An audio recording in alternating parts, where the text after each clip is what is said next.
All right, y'all. Thank you so much for joining us. We've got Yolanda Holt joining us virtually.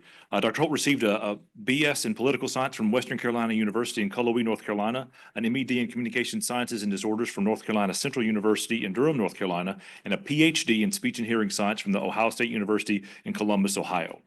Prior to joining the faculty at Eastern Carolina, Dr. Holt served as a practicing speech-language pathologist in Ohio, Virginia, and North Carolina, serving both children and adults in home, school, and hospital settings. In addition, Dr. Holt served on the faculty of North Carolina Central University. Her research interests focus on the dialect variation in African American English and Southern American English. Dr. Holt is currently preparing a series of experiments on speech production and perception for Eastern North Carolina speakers. Our second speaker is Latimer Hearn. She is originally from Middletown, Ohio, and received her Bachelor of Science degree in Communication Sciences and Disorders with a minor in French Studies from Northwestern University in Evanston, Illinois, where she also played on the women's soccer team. Just found that out. We bonded over college athletics. Following the completion of her degree, she worked for the French Embassy as an English language instructor in Montargis, France.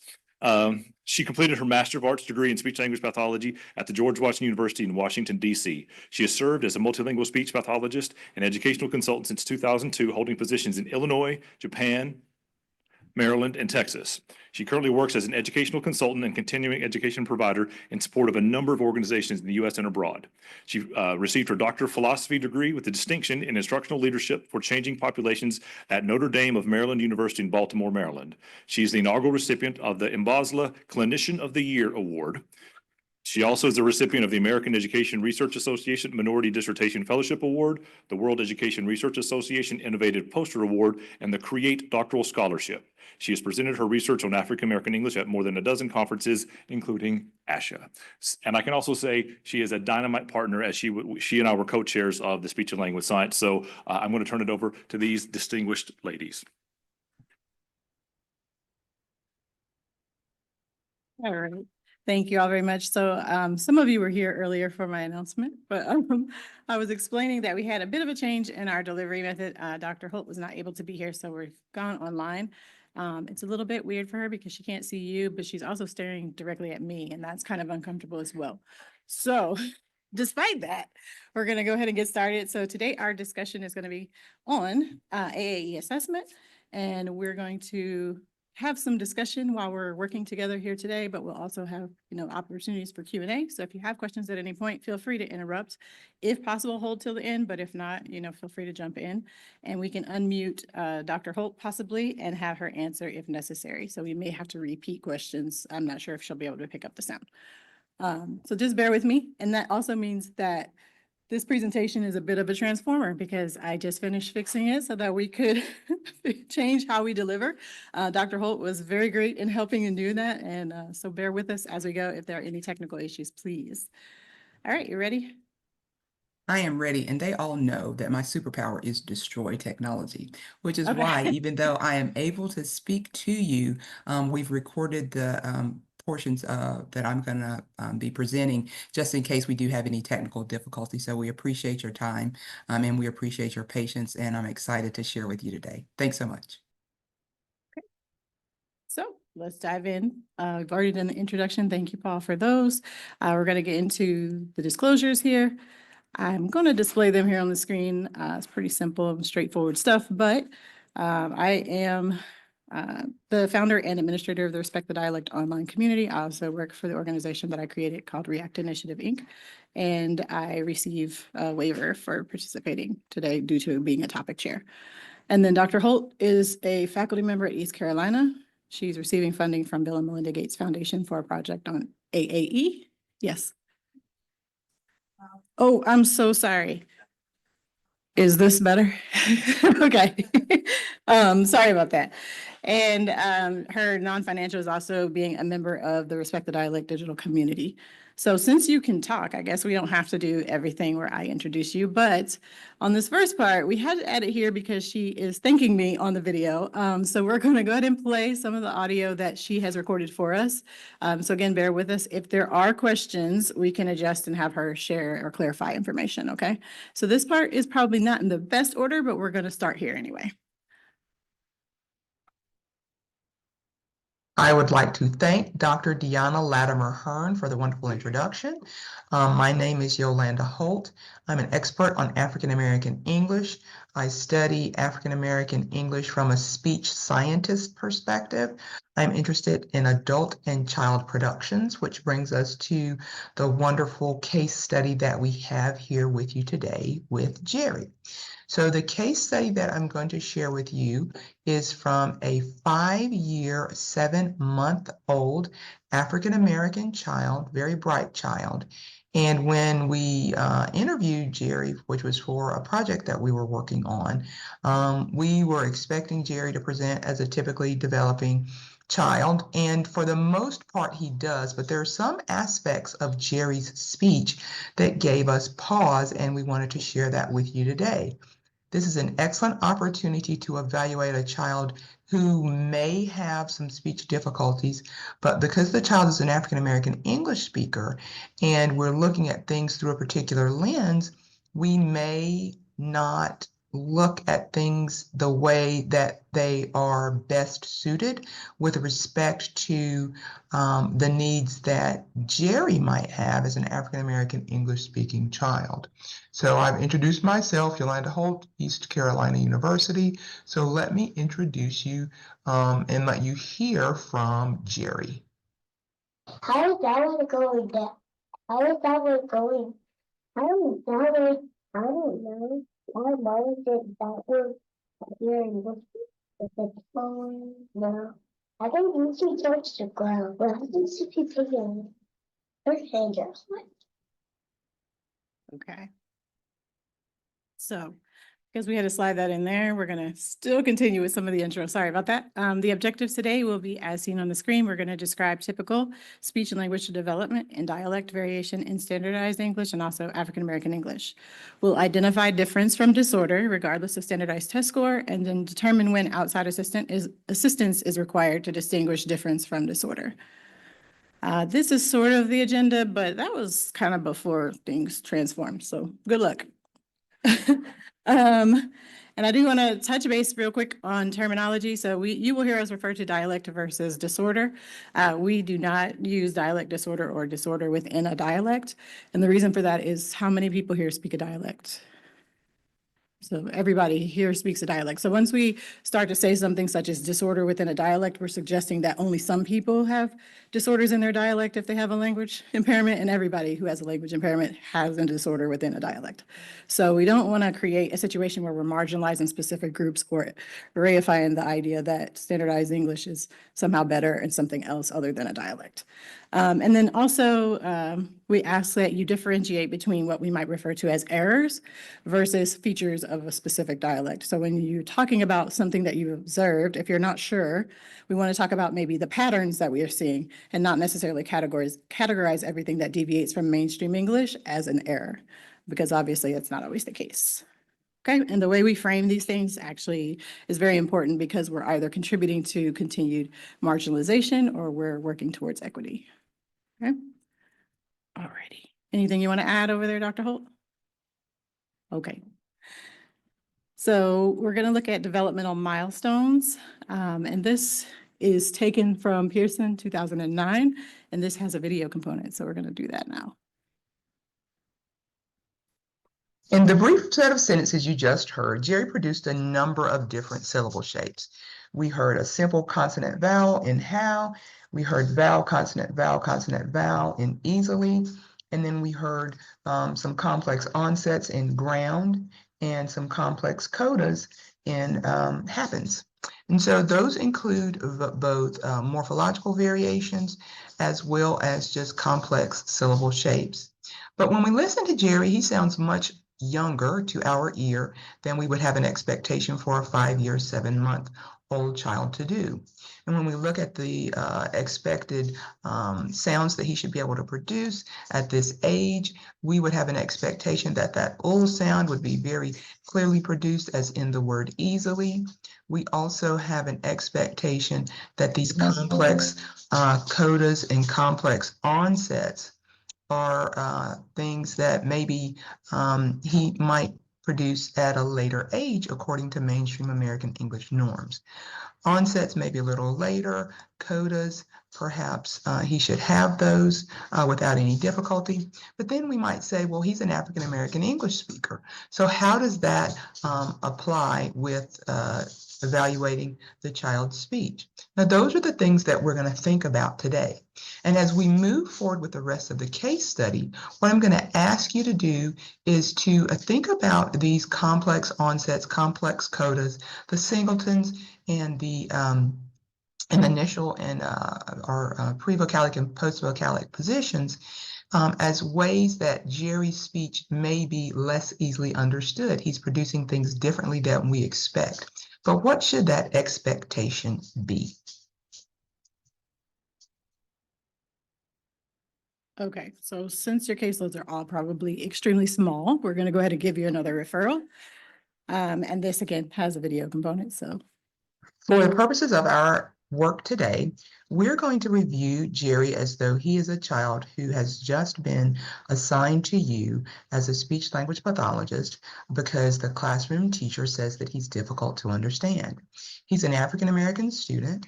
He's in a school with other African American students. He's very bright, and he uses African American English.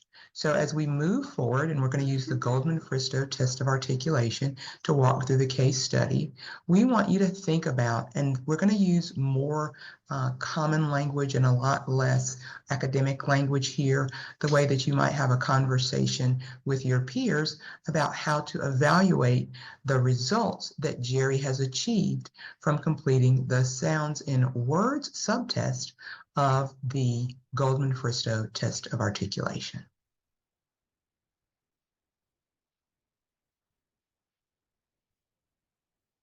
Jerry completed the Goldman-Fristoe Test of Articulation and achieved a standard score of the Sounds in Words subtest of 88, and in the Sounds in Sentences subtest, a standard score of 94.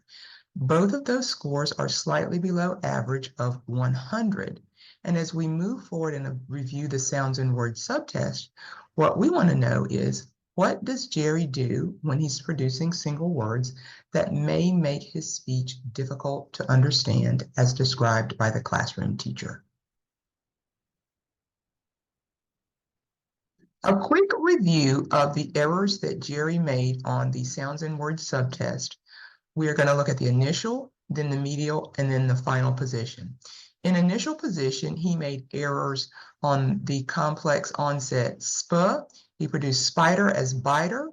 The complex onset pl. He produces plate as plate. The complex onset slide. He produced as swide. For chair, he did an intrusive R with trair. Glasses was glasses. For the codas, for the word quack, that final k was produced as t sound. In the word web, he produced the final p sound, b as a p sound. Moving over to thumb, he produced the initial th sound as d. Zebra was produced, the medial br was b. For vegetable, the j was sh. Other medial sounds, yellow was yayo. Brother was brudder. And then the initials, brushing was blushing, frog was fog, green for green, dat for that, yeaf for leaf, ground for crown, which is a bit unusual for a 5-year and 7-month-old, and then star was dar. The only deletion he had was the final th sound in teeth. So Jerry made some errors that include complex onsets, and those are supposed to be sounds that are later occurring if we use mainstream American English guidelines. Okay, and I just want to point out, Jerry's a little young to be talking about yayo, for those of you who know what that is. So we're going to move forward. Okay.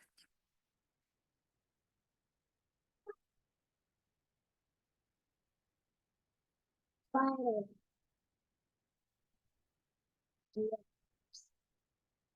Can you all hear? Plate. Swide. chair, glasses, dog, zebra, vegetable, brushing, yellow, butter, purple, green, and that, leaf, tea, brown, star. Okay. Sorry that it's a little hard to hear. I'm trying to turn it up a little, but I don't want to overwhelm everybody in a moment when it gets louder. So I want you to take a moment, maybe with a partner, someone near you, and think about these 3 questions. And hopefully you can kind of see the first one there, which is, what are your thoughts about Jerry's speech? What error patterns do you see? And then what AAE features does he exhibit, if any? So you have a couple of minutes to think about that. Ask someone around you, suggest what maybe the answer might be. And then we'll come back to that in a moment. And if you want to shout them out at me, that's fine too. I welcome that.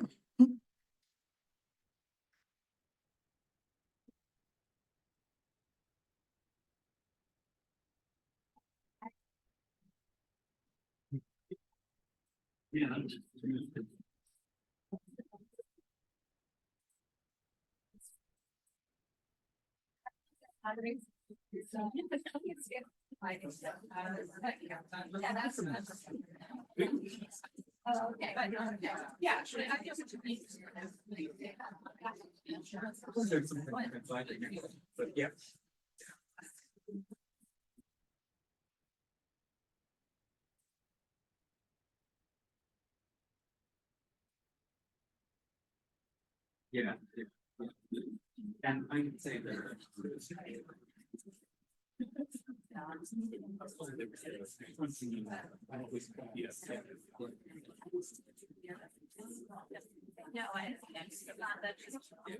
But I mean, actually, it's where I say is the is what you visualize there.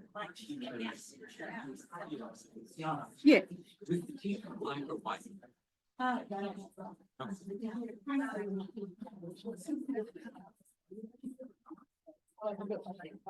think it's one wonder, you know. I was saying like. Yeah. This is a kid.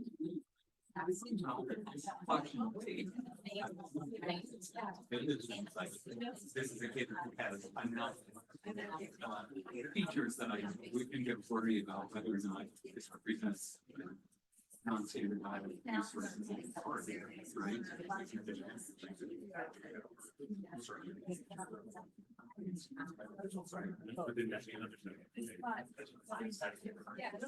So which makes this right, because it's not super straightforward. Yeah.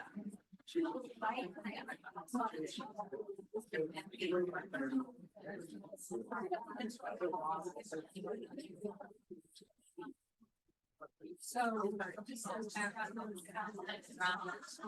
Okay, you can't even get our.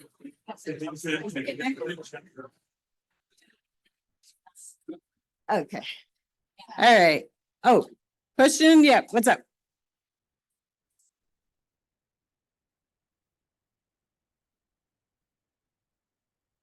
Are included in the one of the sample the kids that were tested as the bilingual component. Mhm. But I don't know. Among the sample together. Okay, not offhand, no. Do you know, Dr. Holt, how many were within the sample? Yeah, no, right? You just like wanted me to know that off the top of my head. So, well, while I was norming it, no. Someone's asking about the number of AAE speakers who might have been included in the norming sample for this test. Do you For have the any? Goldman-Fristoe, Mm-hmm. that's in the test protocol for Pearson, for the Goldman-Fristoe. But I do know that it was around 10%, and the sample was from across the United States. It was not just like Southern American speakers or Northern. I do know that. But the interesting question is, what does that have to do with what Jerry did, right? That's the question that I would ask. What does the norming sample have to do with what we heard from the child? And Asha, thank you for those awesome microphones, because I could hear some of the comments that people were making, and some of the commentary that I heard was about Jerry being an African-American English speaker as part of the assessment of his production of sounds on the Goldman-Fristoe, which is an interesting question. But the question is that the first thing that we want to go to when we're evaluating a child who happens to be an African-American English speaker, when clearly from the presentation that we had, he had one final consonant deletion, and then some other aspects of African-American English that developmentally are appropriate for African-American English speakers and may be appropriate depending on the age of children that are not 6 yet. And so that's a question that I'm glad I heard that. I hope I heard it accurately. And if I'm misstating, please, correct me. But that's one of the reasons that we wanted to do this presentation, because this is a really bright kid, but that's the first thing that we go to. So please continue, Dr. Latimer Hearn. I hope I answered the question. Okay, thank you. Oh, another one is the new norms.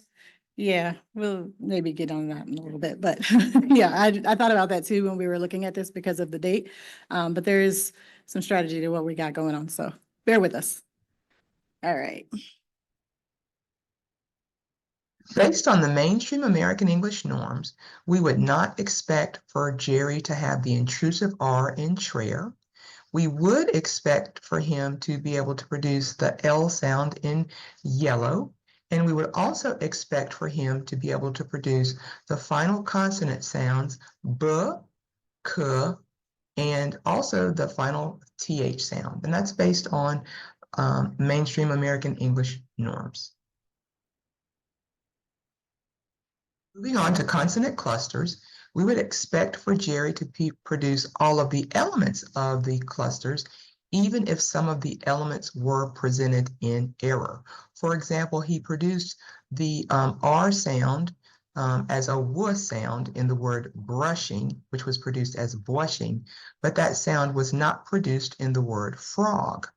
Similarly, in the word crown, he changed the K sound to a G sound. So he voiced a sound in initial position that should have been unvoiced. And then in the word spider, he produced the sp sound as b sound. So those are errors that we would not expect at 5 years and 7 months. So what aspects might we have an expectation of for African American English? What about that for dat? Sure, that's African American English. What about vegetable as vegetable? Sure, we can consider that to be an aspect of African American English. The weps, no, we don't expect that. The quat, we don't expect that. And neither do we have an expectation for these consonant cluster reductions in initial position. So there are only two errors, if we want to call them errors, that would indicate this is a child who's a speaker of African American English on this assessment.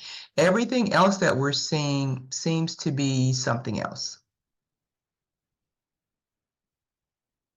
Okay, so the question is this a child who presents with a speech sound disorder? So more than likely, okay. As a reminder, the phonological milestones that we shared with you earlier were for mainstream American English speaking children. To the left, everything you own in the box to the left. Okay, so we want you to take a moment and look at the boxes to the left there. If you don't appreciate that, and I don't know what to tell you, I guess you can go ahead and, catch that and get that cab before it leaves. Yeah, we look at these speech sounds on here, on the AAE comparison, then how does that change what we're talking about thus far? And do you see anything in there that is maybe shocking or different than what you might have anticipated? I'm sorry. Okay, earlier acquisition of clusters. And if we do avoid that right side, as is indicated there, and go to the left, if we look all the way at the beginning of the word, we're seeing that African-American English speaking students are actually up to a year in advance of what's happening for mainstream American English speakers. And so if we're using mainstream English norms for our child and they speak African-American English, what are we actually doing? Any thoughts on that? We're not identifying them, okay, and they're being forced to wait potentially. Okay, and then what are the implications of that in an educational setting? So what happens with literacy development or other things that we're learning about in the classroom? How does this potentially impact their ability to develop in those areas? Yes. It all gets delayed, right? So they're being forced to wait because they're waiting to see what mainstream would, what our expectations are there. And then maybe even waiting beyond that because we're not sure. And that's delaying that process and that progress for that student in that classroom. Okay, so we're contributing to much more significant outcomes for African-American English speaking students. Did you want to add anything there, Dr. Holt? I do, and one of the reasons that we were so excited about this, so Dr. Latimer Hearn has a number of different initiatives that allow us to have conversation almost too many times a day with SLPs who are practicing, and we get the same, we have a list of questions, and I'm a moderator on there, I was for a while, of the same things about a child like Jerry, who is sometimes difficult to understand, but according to the standardized assessment, the score that they achieve does not, air quotes, qualify them for services. And this is a problem for this child. The part that we want to add on to this and have you to think about is, if African-American English-speaking children are acquiring these word initial consonant clusters earlier, and we know that African-American English allows for variation in final position, in coda position, and we're focusing all of our energy on coda position, what we're also actually focusing our energy on is, when does this African-American English-speaking child acquire mainstream American English level skills on coda position?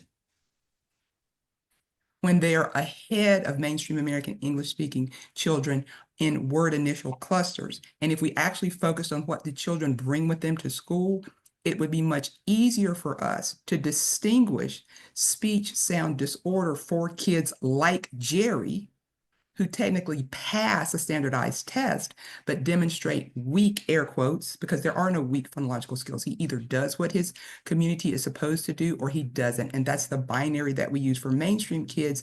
And we need to develop that binary for African-American English-speaking children. So thanks so much. Please continue, Dr. Latimer Hearn, or if there are any questions, I'll be happy to chat. Any questions thus far?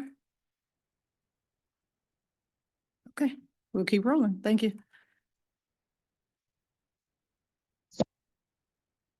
I wanted to play there. I'm not going to let it. All right. So I'm going to give you a moment to catch your breath. And like I said, the data obviously changes some of what you might have perceived about students doing your assessments and also looking at speech sound development.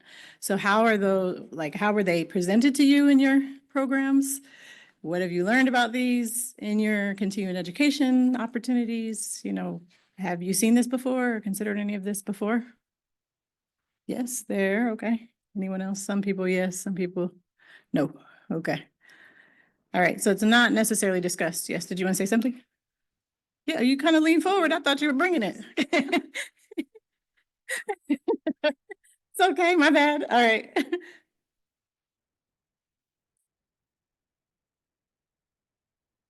Mm-hmm.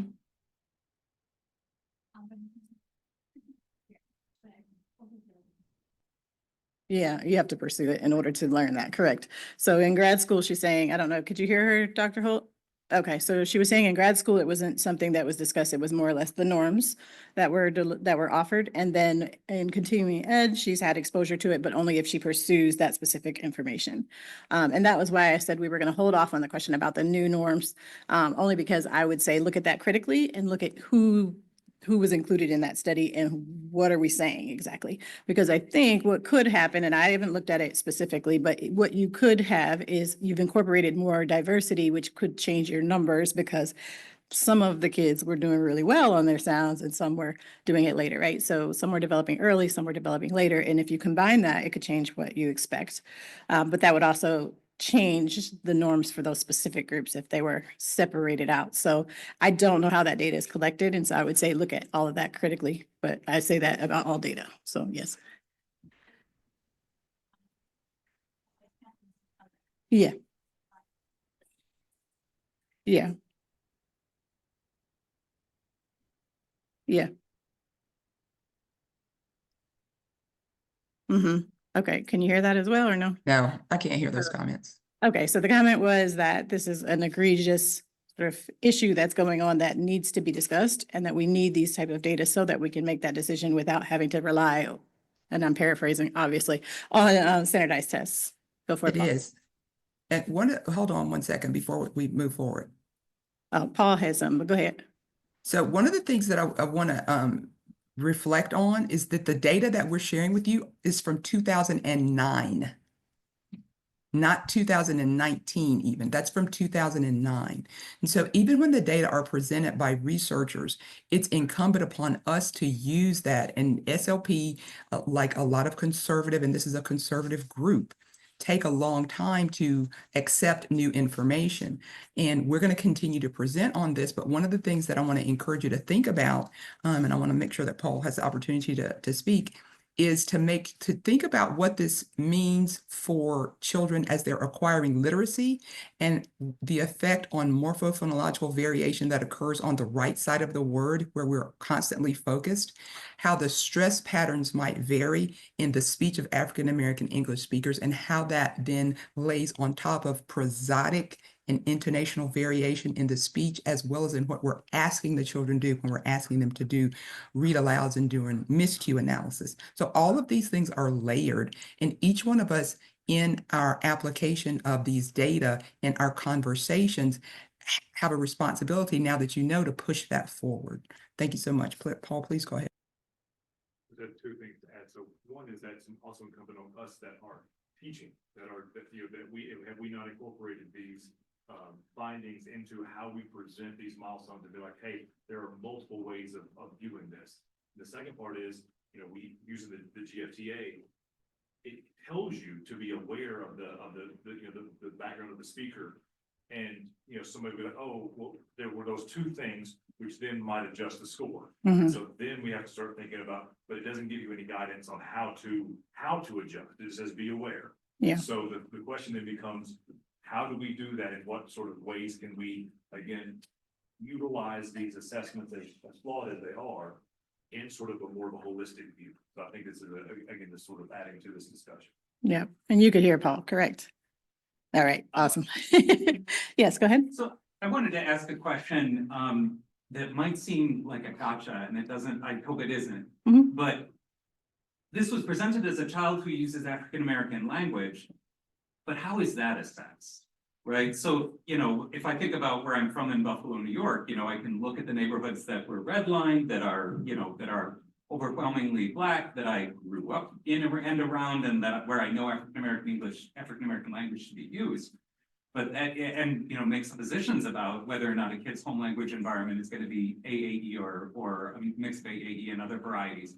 But that's just one example, right? So, is there any guidance that you could point me to? Because as someone who has taught about this for the 25 years I've been a university professor, that's actually the gnarliest question is, you don't want to just racialize someone's language because you've racialized their skin, right? What are the best practices there? And as someone who's done research on this topic, I know just how hard it is, right? Yeah, it's extremely challenging. I'm not suggesting by any means that it's something you can just walk in and say, oh, this is simple and I know. Yeah.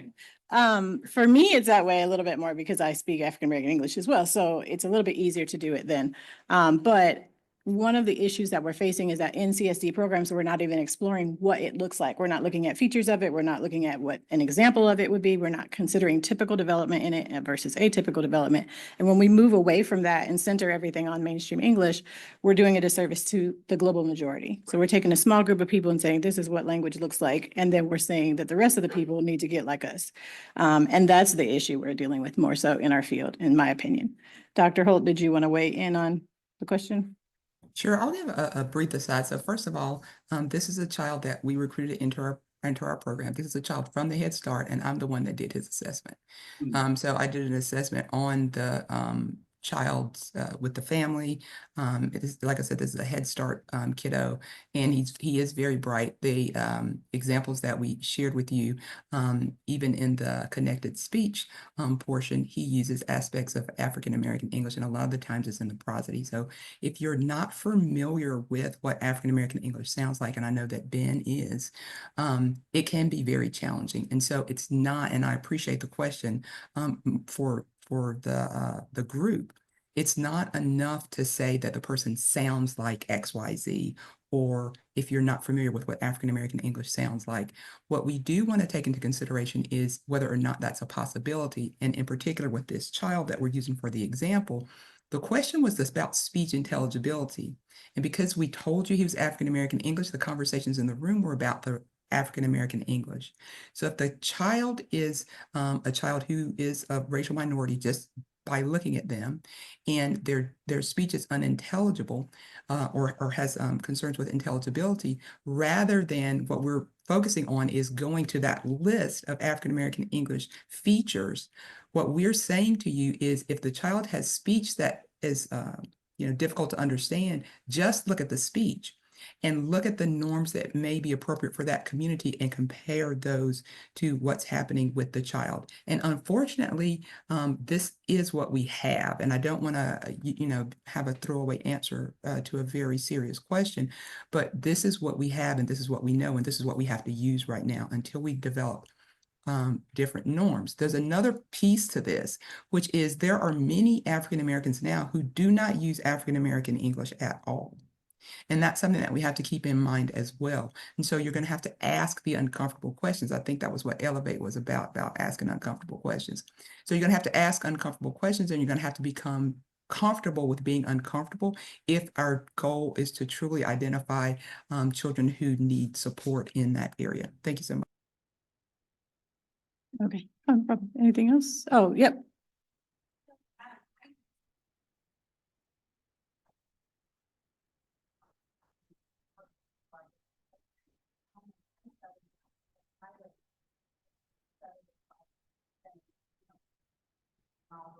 I realized that things are benefiting. I mean, something that is benefiting. And blends are not in their primary language, so we don't work on blends, in terms of language. But, and it's there to section of our way.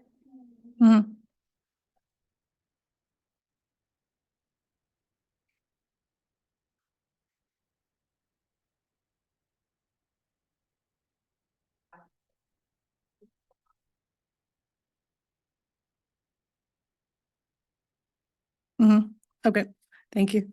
I know you couldn't hear that comment, but it was essentially that it's very similar to what we're doing for bilingual learners or emergent English speakers. So yes, I agree. It's very similar, but if we don't take the time to recognize that these are different degrees of arriving at these sounds, and then also that we have an over reliance upon that right side of the word that's doing a disservice to African American English speaking students. If we don't consider those things, then we're doing a disservice overall for the student because we haven't given them a fair shot at doing what we're asking them to do. So either you know that the child speaks African American English, and so you recognize there will be some changes there, but you set yourself up because now you have to tease apart, is this African American English or is this an error, by not considering at all what's on the left side. And so there's either that, or we just decide, well, they're speaking African American English, so it's all good, right? It doesn't matter. So it leads to misidentification. And what we're doing is either reinforcing some sort of a deficit ideology about AAE speakers. We might be overqualifying for services, or we're dismissing them before we identify that they do actually have a need and they do need support that will facilitate their development in the classroom, particularly around literacy. So if you gotta go right, I'm gonna help you out a little bit. So if you got to slide back over to the right edge, which I know we have a lot of research and a lot of tests that look at that specifically, we're going to consider the morphophonological aspects of what's going on. So we want to make sure that we understand exactly what's happening. And then also we have the option of using something such as imitation to determine whether or not that student is able to do what we're asking them to do, whether or not that's present in their own language. So essentially what this is looking at the idea that there are specific features of the language that hold meaning in African American English, but that change how we produce our sounds. And those are the sort of the right edge things that we talked about. So can anyone think of any of those? Any examples of what rules, like morphological rules, might happen in African American English that would change the way you pronounce a word or the phonology of that word? Go for it. Don't be scared. Put your hand up there.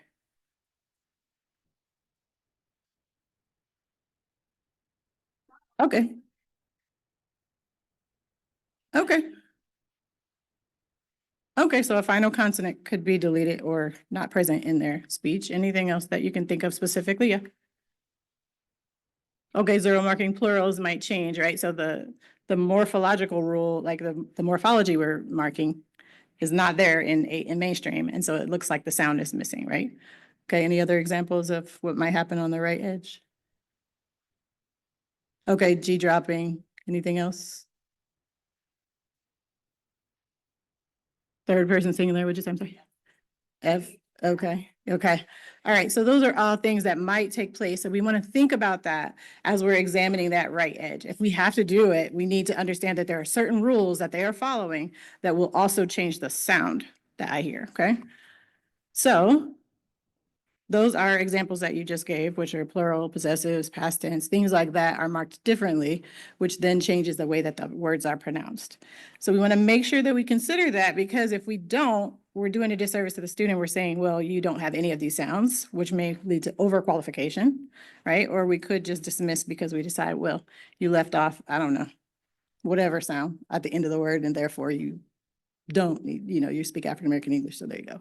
Like with Jerry's example of teeth, where he left off the TH, okay? That is not something that we would do. Did you want to add anything there, Dr. Holt? Okay. Moving forward. With imitation, again, you can teach them exactly what it is you want them to do and then determine whether or not they can use that pattern and demonstrate that skill that you want to see. It doesn't mean that you're changing what they're doing, but you want to make sure that they understand this is a rule and then see if they can actually apply it. And that doesn't mean that will change what they do in their own language, but that does at least demonstrate to you that they have the ability to produce that sound in that position, that they can do it according to whatever rule, and that's not necessarily a disorder at that point. Okay? Any questions about that? Yeah. Consider there, it's different rates of some of those deletions. And so like if you look at something, this is stuff that's not 35 years old, because like 1992, where, like the formal stop deletion, everyone does it to a certain degree. Certain groups do it more. So like Southern folks do it up to about 40%. Southern Black folks do it up to sometimes up to 90%, but it's never 100. So I think that imitation concept is very, very important, because can you produce it? But even then, when you're looking at overall, like if they do it 3 of the 5 times, they're still within sort of like what we might expect. That's where, again, that's where the nuance is very important to think about there. Okay, can everybody hear that? Okay, did you hear that also? Awesome. Anything? I did, and I want to add on to what Paul is saying, because he's making a very important point right here. So if we think about casual speech, just broadly speaking, you're going to have some of the variations that were described occur. And as any person is learning the language of their home and their environment, they're going to have variation as a developing child. And that's the key point here, as a developing child. The point that we're making here with respect to the imitation task, and I think, Diana, the point that you're making as we were kind of thinking about dynamic assessment, and some people may be familiar with dynamic assessment. We actually had someone push back on us one time and say that they didn't want to do dynamic assessment for African-American English-speaking children, which is bizarre to say the least. But if a person is typically developing, a child is typically developing, they're constantly learning new vocabulary. Part of what we have to do is normalize being a Black child. Children are learning new vocabulary every day. Every 5-year-old, 6-year-old, 7-year-old, 8-year-old, they're learning new vocabulary. And so the patterns of final consonant productions that occur in mainstream American English also occur in African American English. There is, as Paul said, no 100% of the time that someone is going to do final consonant cluster reduction. And so if the child is able to follow that model, it is unlikely that that child is unable to acquire that or use that. It may just be something that's different for them. You can have children who are able to follow the model with you at any particular point and are still acquiring it. And we would expect that for any child who's developing. And you would say, well, they're acquiring that, they're learning that. But I want to say it loud for the people in the back. We have to normalize being a Black child, because Black children are acquiring many times mainstream American English in school. And so there is going to be a learning curve. And so allow them to learn. But with the example of Jerry, what Jerry showed us was not what we would expect for a child who's an African American English speaker. He was doing some things that were different.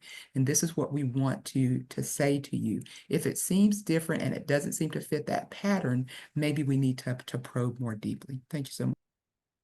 Okay. So, oh yeah, go for it. That child can be monitored over time, and then you would check in and follow up if they're developing or emerging in some of those features. Yes, so can you hear the question? I did, but are you talking about mainstream American English or are you talking about African American English when you say features? You're talking about mainstream American English. So those norms were later for him. So if he was following along or developing kind of, you're going to monitor him for mainstream American English development, that would be behind his community. So based on the slide that we showed with the to the left, so that slide showed that African American English speakers are going to get certain sounds a year ahead of a mainstream English speaker. And so because of that, if you're going to say, I'm assessing with mainstream English norms, and I think they're kind of emerging, you're actually well behind where they need to be. With their African American English, if you're using their norms and you feel that they're emerging around the time that they should be, yeah, you might monitor and move forward in that way, the same way you would with a mainstream English speaker, but you have to use the numbers that reflect what the African American English speaker is doing. Change based on the environment Mhm. and how, like, I know I just took a dynamic assessment this morning that said we should be looking at the percentage of the time that a student is using a language Mhm. in that environment. So like, if it were a bilingual child in Spanish and English, like at home, they're using Spanish this percentage of the time, and at school, or they're using Spanish this percentage of their day and English this percentage of their day. Is that something that we should be looking at as far as code switching between main? Potentially, but the thing that we're dealing with here is you run into translanguaging for either of those. So if you're translanguaging, you don't really have a clean percentage even in Spanish or any other language. So with African American English, because there's much more overlap between AAE and MAE, it would be very hard to tease out and say, this is what you're doing. So, so that makes it a little bit more difficult. Okay, so we got to kind of move on here, but no, you're good. So reporting results. So I know you're going to say, you can't even see my fun slides. Let me move. Dr. Holt, you got to move over. All right. Boom, we got to hold up. All right.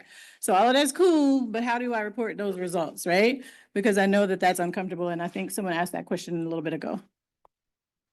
So the language you use in the report matters. I'm going to breeze through this because we're not talking specifically about it, but it is important. And you want to consider that this is a legal document that you're writing and creating, so it can be subpoenaed.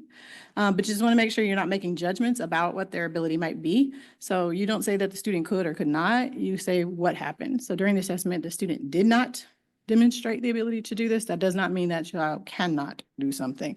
And those are two different things. And then consider those assumptions. So make sure that you're understanding exactly what the task might be requiring of them. Sentence repetition is great, but if we did that right now in Russian, I would do poorly. But that doesn't mean that I can't repeat sentences. So if the student is less familiar with whatever linguistic code you're providing that model in, it may be more difficult, and that compounds the cognitive load for them. Make sure you're not making statements that assign value or interpreting behavior. So we don't say that the student refused to do something. We might say that when presented with, the student did. Okay, and that gives a better picture, a better illustration of what actually happened.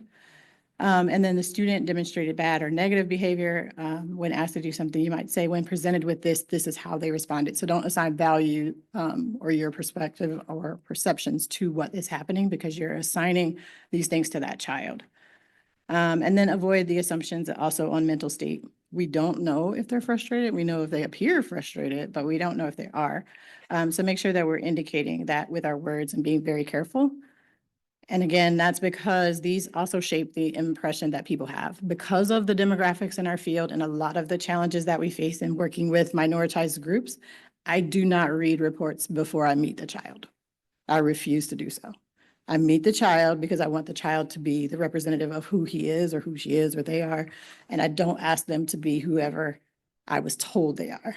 And I also want to point that out, that even in the medical field, that is very important, because I don't like when I have a new doctor and that doctor assumes whatever was written is the gospel and that is the way I am. I want them to meet me and understand who I am. And so I give that to my children too when I'm working with them. So then I get a lot of this in the group, and that could be filled in by a whole lot of things. So I'm just like, we know. But I get either I'm uncomfortable talking about AAE, I am new at this job, I'm white, I can't do it. I get a lot of different things. So we can fill that in however you feel comfortable filling that in for yourself. And I get that. So what do you do when you're discussing AAE? I typically encourage people to use 3 different components of their argument in the session. So the first thing I say you can lean on is the position statement on social dialects by Asha. And Dr. Holt, I done moved you in the way again. So that essentially is the statement that is offered by Asha. Many of you have read it. It's 1983. I know they issued something more recently, but they kind of reiterated it later on. But that essentially is the statement that they share, that everybody's dialect is legit and good to go. So don't discriminate against it, essentially. Okay, in short. And after that, sorry, you want to think about the purpose of IDEA and special education funding. So that brings up the fraud concerns. And that's usually how I get the administrative team on my side. So I usually say the importance of, providing services and why we have to provide services and what we want to avoid doing. We don't want to overqualify and we don't want to get the wrong people in our special education program. So that's how I kind of grab those guys. And then you want to make sure we have a thorough explanation in our report. So I want to be very clear and give really good examples of what's going on. So one of the best ways to do that is to include a statement that indicates your findings with respect to dialect. You can use language that is comfortable for you. So you can say that the student uses a non-mainstream variety, a different variety, or you can identify the variety that they're using. I specifically identify the variety because it can be entertaining. Like when you work in Baltimore and there's a white kid doing what all the black kids are doing, then it's fun. But you can do it with whatever you need to do. So however you feel comfortable explaining what they're doing, do that, but then provide those examples as well. Okay. And if the student does qualify, not because they use AAE, but because they're having difficulty with speech or language, then you want to make sure that you're saying whether or not those features are going to be addressed, which they should not be, and you're going to indicate why and provide strategies for the teacher so that they're able to use this information that you're providing to support the student. Okay, so if they want to see something different, then this is how they can go about doing that. Yes.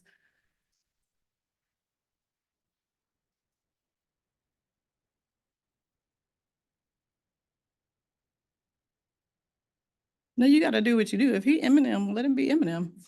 You okay? Let him be great. So the question was whether or not we would change the way that if a white student were to mimic or to have the language development of somebody else, would we force them to change? What are your thoughts on that, Dr. Holt? Want to weigh in? Let that boy be that boy. Yeah, that'd be great. All right. Any other questions? Oh, go for it.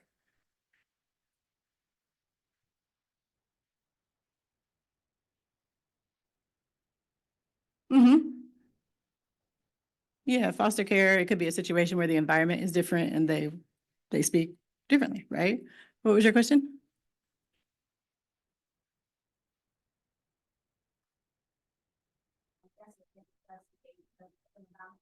But they reported they do not. Well, sometimes they actually do not because maybe they picked it up elsewhere. So it doesn't have to happen there. For me, I had a code switching family, so we code switch. Everybody in my pretty much extended family code switches.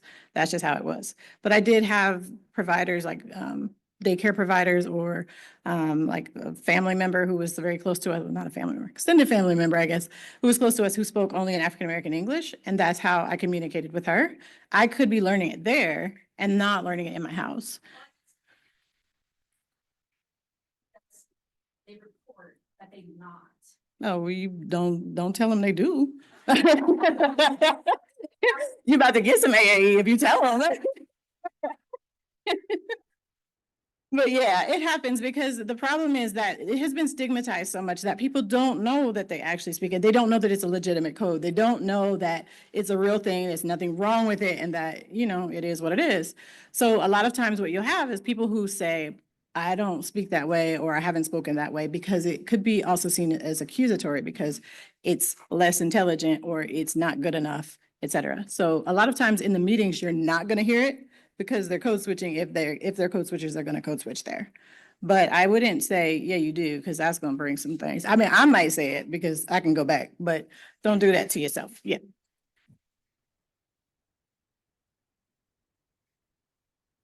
That you can't work on it in that setting, Mm-hmm. you know, legally have to abide by like the dialect. Mm-hmm. And that's where you go back to lean on the statement. So that's why I give you these tools to say, hey, this is what I'm required to do. This is the ethical guideline that I have and the requirement for my licensure or whatever certification. And then this is why I'm doing that. Hold on a second. Yeah. Oh, yeah, thanks.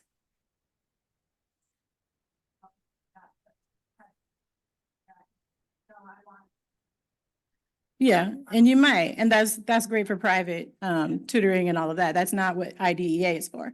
So that's why I gave you the triangle, see? You got to go back over there, go to the left, to the left, to the left. There you go. So if they want to opt in for something like that, that's fine. That may be their choice because again, the stigma that's attached to it, which I'm like, yeah, get over it. But some people have difficulty with that. And I understand that's very much a legitimate issue that we face due to racism and the history of our country. But it's not something that you then need to quote unquote correct because that's not your role and you need to just clarify that. Okay, so we got to kind of move because we only have about 5 minutes yet. Would it be appropriate to pass on like the case history form if the student speaks American? You can, I think it's challenging to do that because again, if they're unaware of what that is, or it could open a can of worms. So did you hear the question, Yolanda? I did, and the easiest way to address this is to remember that these children have cousins, brothers, sisters, and siblings. So you don't have to accuse the family of using African American English. You can simply ask, hey, Mom, does Jerry sound like his cousins and brothers? Do they sound like this or do they sound very different? Because that's the community of language learners that the child is acquiring language from, which is why little Eminem was talking about that baby gyat, skibbity riz, Yeah. Ohio. Yeah. Right? Okay, so after all of that, because I know it's still like, but wait, I still don't know. So how do you advocate for your students? So if the team is not in agreement, what do you do?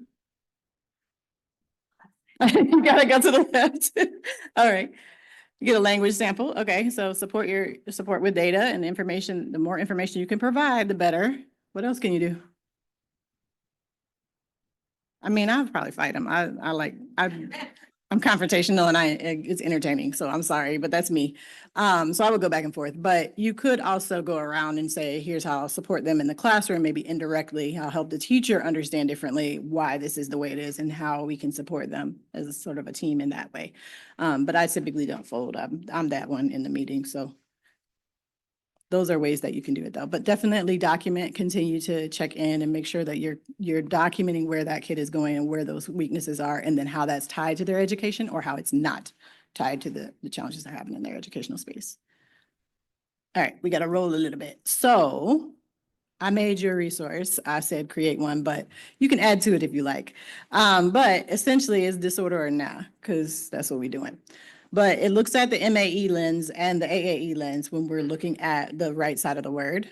And there are some resources that well, specific examples like we talked about before, past tense, plural marking, things of that nature that we might mistake for a phonological disorder. So this is available right there. If you sign up, it is free. You can download that. Okay, but at the very bottom, can you see that? ireact.org/membership. Sign up for the free membership. It's in the group once you get in there. All right. But keep in mind that learning MAE grammar in school is likely to alter both the oral and written productions, but learning a different grammar does not alter AAE. Did everybody get that they wanted that? Sorry. Let me slide back. Dude in the back didn't get it. Hold up.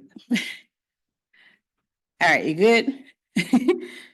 Okay, so that is essentially all that we have for you. We did most of our questions already. If you have more in the next couple seconds, feel free to toss them out there. We're here for it.